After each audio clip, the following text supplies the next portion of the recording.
ناظرین، بات کریں گے کہ یو این جنرل اسمبلی کے 79 سیشن اجلاس جو کہ 24 سپتمبر سے 30 سپتمبر تک ہونے جا رہا ہے، تو اسی حوالے سے ہم بات کریں گے اور جاننا چاہیں گے کہ اس اجلاس کی اہمیت کیا ہے۔ اس اجلاس میں دنیا بھر کے ممالک کے رہنما آئیں گے اور اپنے خطاب جو ہے وہ کریں گے۔ ہمارے ساتھ موجود ہے ڈاکٹر منور حسین۔ السلام علیکم سر۔ سر بہت شکریہ آپ کے وقت کا۔ سر یو این اجلاس کے بارے میں بتائیے گا کہ یہ کتنی اہمیت کا حامل ہے۔ دیکھیں، جس ملٹی پولر ورلڈ میں ہم رہ رہے ہیں، اس ملٹی پولر ورلڈ کے اندر بہت ساری آرگنائزیشن ہیں، بہت سارے ممالک ہیں، اور ہیرارکی کے لحاظ سے کوئی طاقتور ہے، کوئی درمیانہ طاقتور ہے، کوئی نچلی سطح کا ہے۔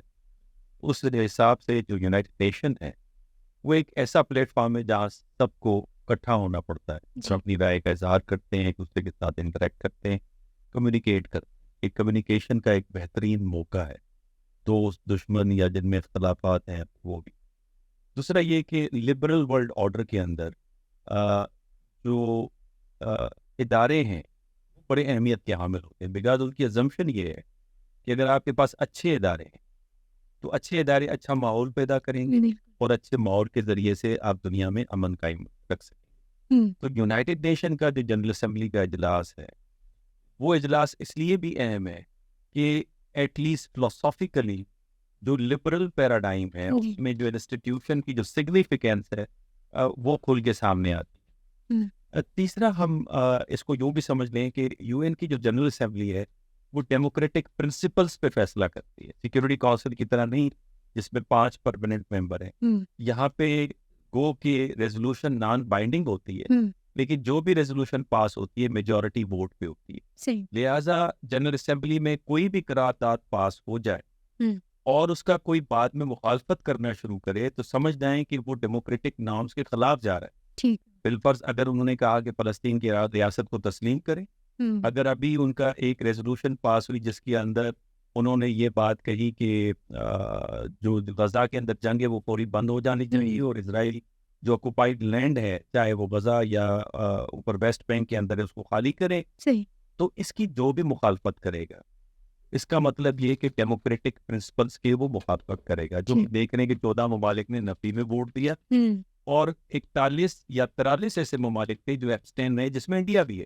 اب انڈیا اپنے آپ کو ڈیموکریٹک کہتا ہے، اور 14 ممالک جنہوں نے اس قرارداد کی مخالفت کی وہ ممالک ہیں جو اپنے آپ کو چیمپئن آف ڈیموکریسی کہتے ہیں، تو وہ خود اس پرنسپل کی نفی کرتے ہیں۔ اس سے جو لبرل ورلڈ آرڈر کی جو بیسک ازمپشن ہے، یا ایٹ لیسٹ جو پولیٹیکل جو اس کا فاؤنڈنگ سٹون ہے، جو ڈیموکریسی ہم کہتے ہیں، اس کی نفی کرتے ہیں، جس کی وجہ سے جمہوریت کو دنیا کے اندر ایک دھچکا ملتا ہے۔ یار یہ اجلاس اس لیے بھی بڑا اہم ہے کہ اس سے پہلے جو قرارداد پاس ہوئی ہے اس کی بھی ایک اہمیت ہے کہ یونائٹڈ نیشن کی جنرل اسمبلی میں for the first time in the history of the U N جو ایمبیسڈر ہیں فلسطین کے، انہوں نے اپنا ڈرافٹ پیش کیا۔ اور یہاں پہ آخری بات میں یہ کہنا چاہوں گا کہ ہمیں سمجھنا ہوگا یونائٹڈ نیشن کے حوالے سے، کیونکہ اس ملٹی پولر ورلڈ کے اندر ایمرج کر گئی ہے، اس میں کہا جا رہا ہے کہ ادارہ اپنی ساکھ کو بچانے کی کاوشیں کر رہا ہے، جس میں سیکرٹری جنرل صاحب نے خود فرمایا کہ ہم ناکام ہوئے ہیں فلسطین اور غزہ کی جنگ کو روکنے میں، ہم ناکام ہوئے ہیں اسرائیل کی جنگ کو روکنے میں، تو اپنی ساکھ بچانے کے پیچھے۔ تو اس وقت گلوبل ساؤتھ ایک طرف کھڑی ہے، گلوبل نارتھ دوسری طرف کھڑی ہے۔ اب دیکھنا یہ ہے کہ یونائٹڈ نیشن ان دونوں کو کیسے آگے لے کے چلتی ہے، اور گلوبل ساؤتھ کو یہ سمجھنا ہوگا کہ جو ممالک ان کی قراردادوں کی نفی کرتا ہے۔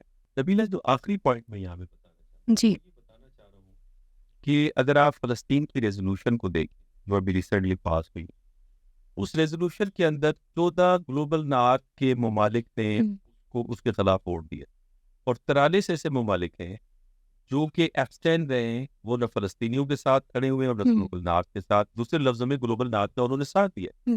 اب ہمارا پرابلم یہ ہے، اور اقوام متحدہ کا چیلنج آج کا یہ کہ جو گلوبل ساؤتھ ہے وہ بھی گلوبل نارتھ کو انٹرنیشنل کمیونٹی قرار دیتی، اگر وہ آپ کے ساتھ کھڑی ہو تو بھائی انٹرنیشنل کمیونٹی کھڑی ہے، اور نہ کھڑی ہو تو انٹرنیشنل کمیونٹی ساتھ نہیں کھڑی۔ بالکل۔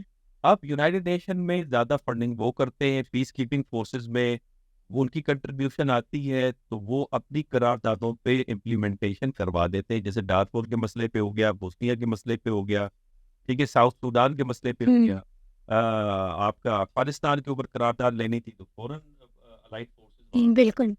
لیکن غزہ کے اوپر کیوں نہیں قرارداد پہ عمل درآمد ہو رہا؟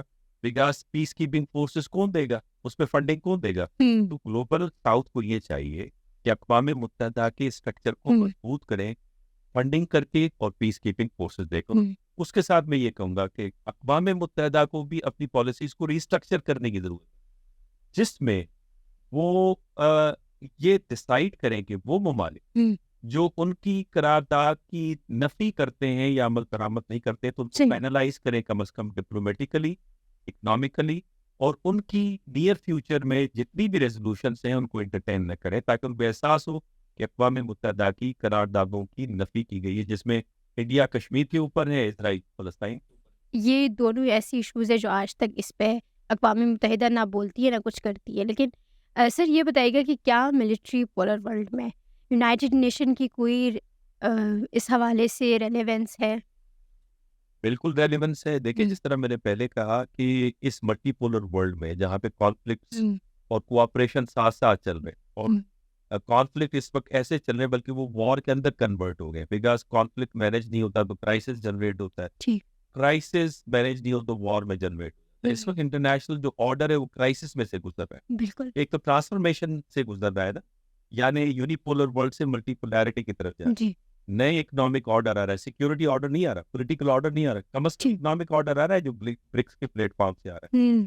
تو اس میں ایک کرائسس کی سچویشن بھی آپ کو نظر آ رہی ہے, جب یوکرین کی وار مینیج نہیں ہو پا رہی, غزہ کی وار مینیج نہیں ہو رہی, ایران کے ساتھ کشیدگی مینیج نہیں ہو پا رہی, تو کس نے مینیج کرنا؟ یونائٹڈ نیشن نے مینیج کرنا. تو یونائٹڈ نیشن ایسا پلیٹ فارم ہے جہاں پہ سارے اکٹھے ہوتے ہیں. برکس میں جو اکٹھے ہوتے ہیں وہ گلوبل نارتھ کے ممالک نہیں ہیں, گلوبل ساؤتھ کے زیادہ تر ممالک ہیں. ایس سی او میں کچھ گلوبل نارتھ کے ہیں اور گلوبل ساؤتھ کے ممالک ہیں. اچھا, گروپ آف 77 یا آپ جسے نیم کہتے ہیں, نان الائن موومنٹ, اس میں بھی گلوبل ساؤتھ کے ہیں. G7 ٹوٹل گلوبل نارتھ ہے. تو ایک یونائٹڈ نیشن ایسا پلیٹ فارم ہے جہاں پہ سارے, چاہے وہ گلوبل ساؤتھ سے تعلق رکھتے ہیں, گلوبل نارتھ سے تعلق رکھتے ہیں, وہ سارے اکٹھے ہوتے ہیں. اور کمیونیکیشن ایک ایسا ذریعہ ہے جہاں کانفلکٹ کو آپ مینیج کر سکتے ہیں. Gap of communication major source of conflict ہوتا ہے. اس حوالے سے جو یو این کی اہمیت ہے وہ آج بھی بہت سر اہمیت تو ہے, ڈائلاگس بھی ہوتی ہیں, باتیں بھی ہوتی ہیں, بڑے بڑے رہنما آئیں گے اور وہ بات کریں گے, لیکن پھر وہیں پر ہم رک جاتے ہیں کہ وارس ہو رہی ہے لیکن ان کو روکنے والا کوئی نہیں ہے. تو جنرل اسمبلی میں جو ریزولوشن پیش کی گئی تھی فلسطین کے حوالے سے, اس کی کتنی اہمیت ہے؟ اس کی بڑی سگنیفیکینس ہے. ایک تو میں نے کہا کہ ڈیموکریٹک پرنسپلس پہ ہے, اور لہٰذا اس کو نفی کرنا ڈیموکریٹک پرنسپلس کے یا لبرل ورلڈ آرڈر کی نفی کرنا ہے, جو بھارت کر رہا ہے, جو کہ اسرائیل کر رہا ہے, اور جو کہ گلوبل نارتھ خود بھی کر رہا ہے, جس سے ڈیموکریسی کمزور ہوتے ہوئے نظر آتی ہے. دوسرا یہ کہ یہ دیکھنا ہے کہ جو انٹرنیشنل کمیونٹی ہے اس میں زیادہ تر ممالک کا ویو پوائنٹ کیا ہے. وہ بالکل واضح ہو گیا ہے کہ جب 123 یا 24 ممالک آؤٹ آف 188 فلسطین کے حق میں قرارداد میں ووٹ دیتے ہیں, تو اس کا مقصد میجورٹی جو اقوام ہے دنیا کی وہ فلسطین کے ساتھ کھڑی ہے. اور جو 43 ممالک نے ایبسٹین کیا ہے, انہوں نے یہ نہیں کہا کہ ہم فلسطین کے پوائنٹ آف ویو کو نہیں مانتے. بالکل.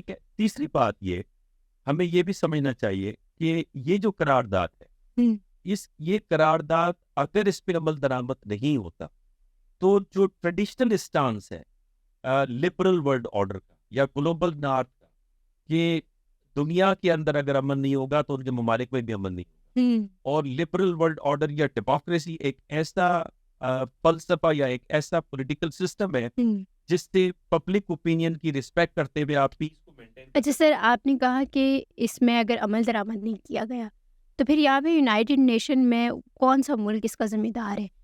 کیونکہ اگر اسرائیل کی بات کریں تو خود ایک چھوٹا ملک ہے جس کو پشت پناہی حاصل ہے امریکہ کی, تو میرا اشارہ امریکہ کی طرف ہے. کیا اس سب چیزوں کا رسپانسبل وہ نہیں بنتا؟ امریکہ تو چاہتا ہے کہ ٹو اسٹیٹ سولوشن ہے, لیکن اسرائیلی لابی بڑی اسٹرانگ ہے.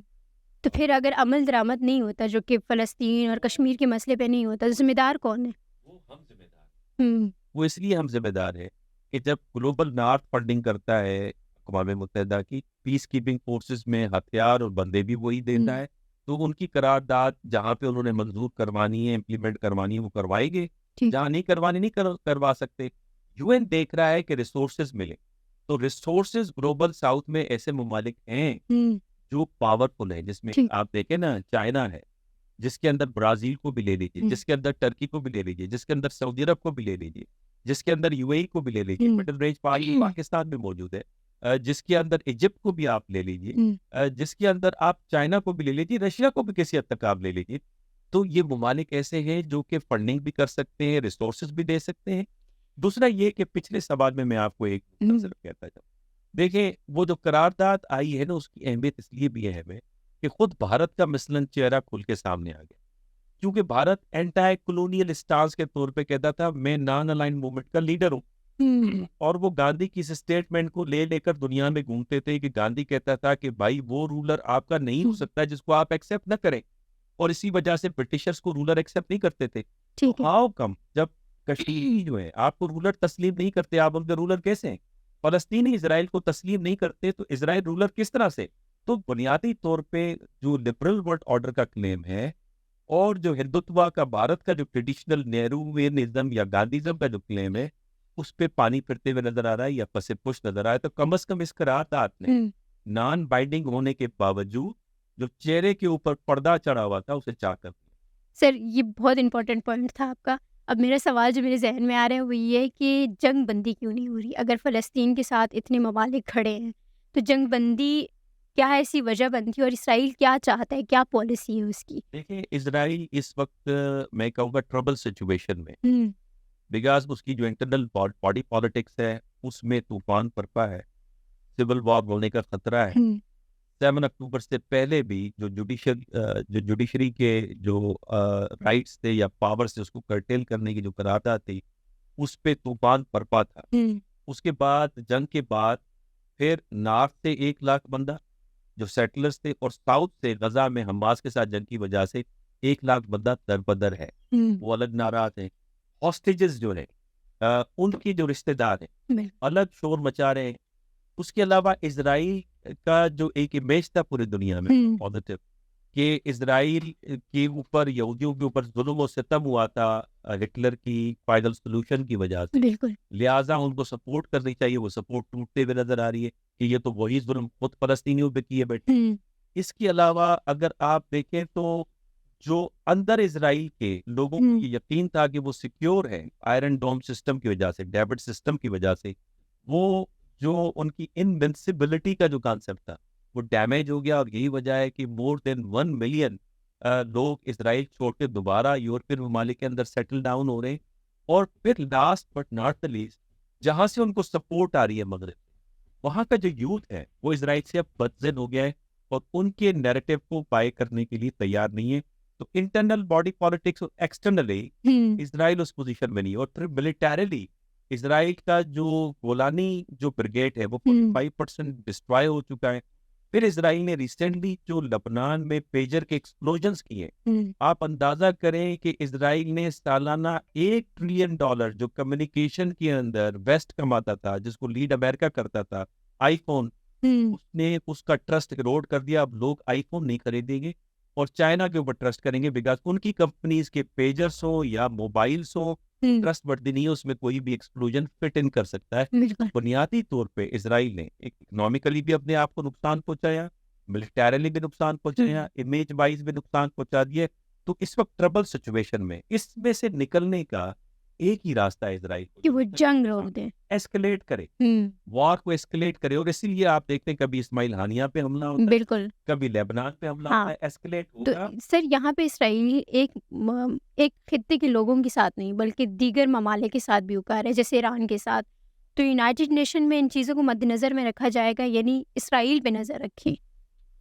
اسرائیل کو تو دیکھیں نا بڑی کلیئر کٹ اسٹیٹمنٹ ہے اقوام متحدہ کے ڈپلومیٹ، ابھی لبنان کے مسئلے کے اوپر بھی ان کی اسٹیٹمنٹ ہے کہ بات چیت کے ذریعے مسئلے کو حل کرے، نہ کہ وار کو ایسکلیٹ کرے۔ نیتن یاہو چاہتا کیا ہے؟ نیتن یاہو کا پولیٹیکل کیریئر اینڈ ہو گیا، اگر ان کی حکومت جاتی ہے تو وہ پروسیکیوٹ ہوگا۔ یونائیٹڈ نیشن کے جو انویسٹر ہے وہ چاہتے ہیں کہ کمیونیکیشن اینڈ بات چیت کے ذریعے، ڈپلومیسی کے ذریعے مسئلہ حل۔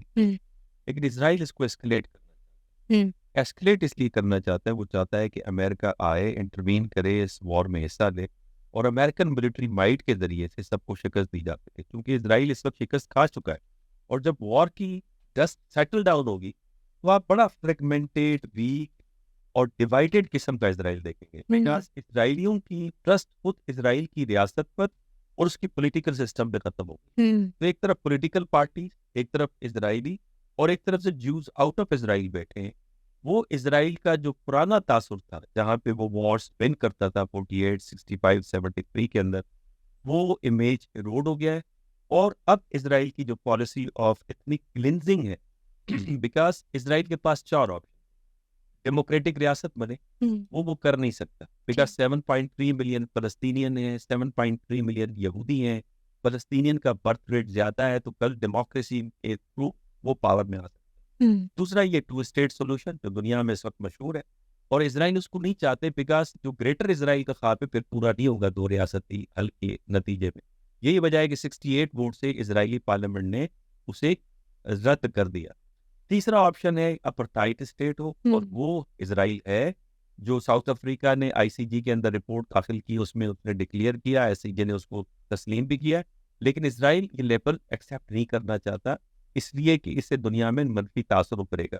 تو چوتھا آپشن جو ہے ایتھنک کلینزنگ کا ہے, اور وار کے پری ٹیکسٹ میں انہوں نے ایتھنک کلینزنگ کی 48 کی جنگ کے نتیجے میں, ایتھنک کلینزنگ کی 63 کی جنگ کے نتیجے میں, ایتھنک کلینزنگ کی 73 کی جنگ کے نتیجے میں, اور وہ فلسطینیوں کو مار کے ان کی پراپرٹی کو تباہ و برباد کر کے بتانا چاہتا ہے کہ یہ ان لیویبل پلیس ہے, آپ چھوڑیں, اور وہاں جا کے اپنی کالونیز کو سیٹل ڈاؤن کرتا ہے. تو یہی اسرائیل اس وقت وار کو اسکلیٹ کرنا چاہتا ہے, اور اسکلیشن کے ذریعے سے فلسطینیوں کی نسل کشی. تو سر آپ کو نہیں لگتا کہ اس میں اسرائیل اب تک سکسیسفل ہے؟ اسرائیل دیکھیں, جہاں تک مٹیریل ڈیمیج کا بات کریں تو وہ تو ہے, ٹھیک ہے, جہاں تک کیجولیٹی کی بات کریں تو اس وقت فلسطینیوں کی زیادہ ہے, لیکن انٹرنیشنل پالیٹکس میں ڈفرینٹ چیز بورڈز ہیں نا, ایک اکنامک کا ہے, ایک ملٹری کا ہے, ایک سافٹ امیج کا ہے, ایک آپ کے نظریے نیریٹو کا ہے. اس سب میں اسرائیل مار کھاتے ہوئے نظر آ ہے. فلسطین کے حوالے سے قرارداد چاہے سیکورٹی کونسل میں ہو یا جنرل اسمبلی میں ہو, وہ اسرائیل کے حق میں نہیں ہے. خود ویسٹ میں جو پروٹیسٹ ہوئے وہ کوئی اسرائیل کے حق میں نہیں ہے. خود اسرائیل کی جو اپوزیشن پارٹی یا ان کے جو لوگ پروٹیسٹ کریں وہ نیتن یاہو کی پالیسی کو ایکسیپٹ نہیں کریں. وہ تو جو اسرائیل کے ساتھ تعلقات سنچری ڈیل کے نتیجے میں نارملائز کرنا چاہتے ہیں وہ بھی نہیں کر پا رہے. جب تک فلسطین کا مسئلہ حل نہیں ہوگا تو اسرائیل کے ساتھ نارمل تعلقات نہیں ہو پائیں گے.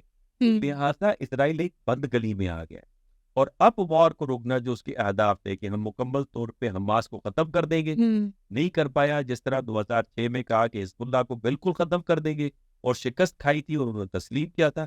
حماس اسی طرح انٹیکٹ ہے, اس میں سے 6 اس کے جو بریگیڈز ہیں اس میں سے کہا جا رہا ہے کہ 4 ان کے انٹیکٹ ہیں اور 1 ان کا آدھا انٹیکٹ ہے. حماس کا وجود تو ختم نہیں کر پائے. اور ویسے بھی ویسٹ کے فلاسفرز اینڈ تھنکرز یہ بات کہتے ہوئے نظر آتے ہیں کہ حماس ایک نظریہ ہے, نظریے کو آپ ختم نہیں کر سکتے. اور یہی بات ارسطوٹل نے کہا تھا کہ جو مٹیریل تھنگ ہوتی ہے وہ پرماننٹ نہیں ہوتی, بٹ آئیڈیا ریمینس پرماننٹ. تو حماس کا جو آئیڈیا ہے تو حماس کو تو ختم نہیں کر سکتے. اب میں آ جاتی ہوں پاکستان اور بھارت کے اس بات پہ کہ پاکستان اور بھارت فلسطین کے اس آزادی میں, اس جنگ میں یا اس کو روکنے میں کس طرح کردار ادا کر سکتے ہیں.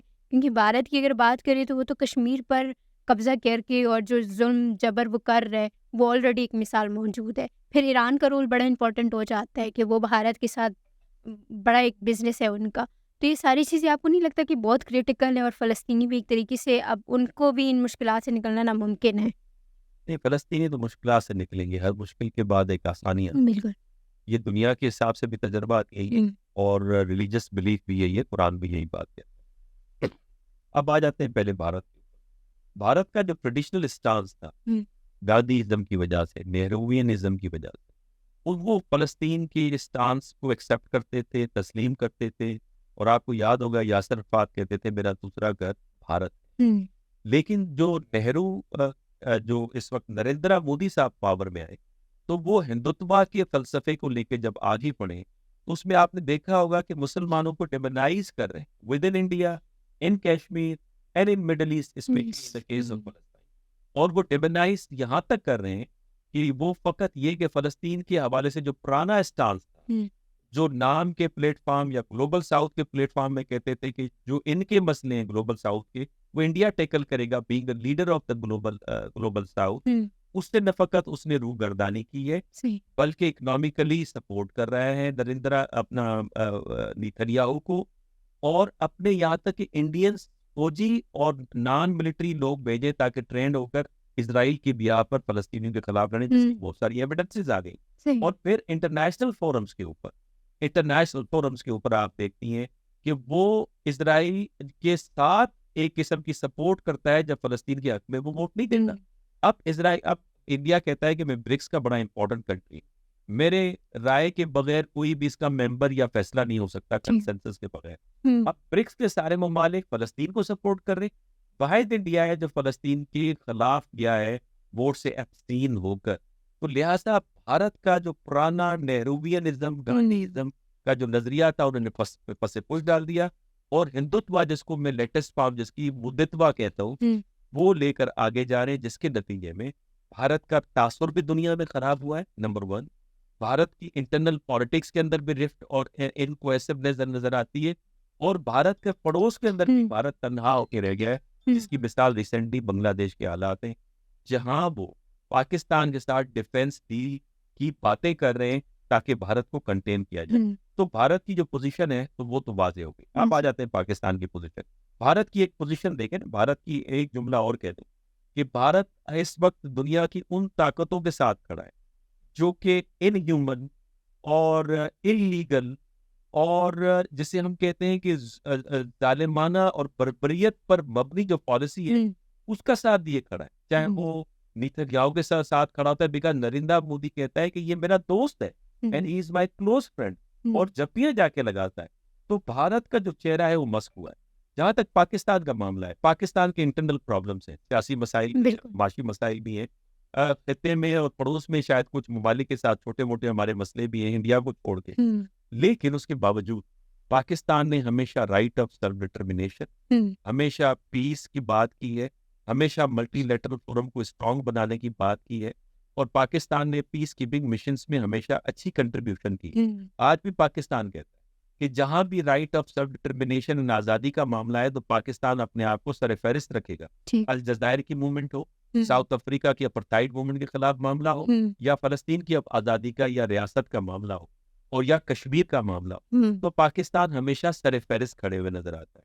یہی وجہ ہے جو 79 سیشن ہو رہا ہے اور جہاں پہ 130 ممالک کے سربراہ آ کے اس میں شامل ہوں گے، ان میں آپ کے پرائم منسٹر جا رہے ہیں، اس میں شریک ہو رہے ہیں، وہاں پہ انٹریکٹ کریں گے، اور امید میں کرتا ہوں کہ غزہ کے معاملے پر، کشمیر کے معاملے پر، کنیکٹیوٹی کے اوپر، اور چھوٹے موٹے جو ریجنل ایشوز ہیں جہاں پہ انڈیا ٹیرر فائنانسنگ کر رہا ہے اور جہاں پہ ہمارے لیے سیکیورٹی ٹربلز پیدا ہو رہے ہیں، چاہے وہ بلوچستان کا معاملہ ہو یا KPK کا معاملہ، اس کو اٹھائیں گے اور ڈسکس کریں گے، اور بیلنس پالیسی رکھنے کی کوشش کریں گے سارے ممالک کے ساتھ، تاکہ پاکستان کو بھی فائدہ ہو، ریجن کو بھی فائدہ ہو، اور دنیا کے اندر امن بھی ہو۔ اور یونائٹڈ نیشن کی جو ریفارم ریسٹرکچرنگ کا معاملہ ہے اس میں پاکستان ضرور ایکٹیو ہوگا، تاکہ جو یہ وہ ممالک جو یونائٹڈ نیشن کی ریزولوشن کو امپلیمنٹ نہیں کرتے، چاہے انڈیا نے کشمیر میں نہیں کیا، چاہے اسرائیل نے فلسطین کے معاملے میں نہیں کیا، چاہے وہ سیکورٹی کونسل کی ریزولوشن ہے یا نان بائنڈنگ جنرل اسمبلی کی ریزولوشن ہے، یہ وہاں پہ فیصلہ ہونا چاہیے۔ ممالک کو ون وے اور دا ادر آپ نے پینلائز کرنا ہے، ایٹ لیسٹ ڈپلومیٹیکلی اینڈ اکنامکلی۔ یعنی آپ کہہ رہے ہیں کہ پاکستان اس یونائٹڈ نیشن میں آواز بن سکتے ہیں فلسطین اور کشمیر کے لیے؟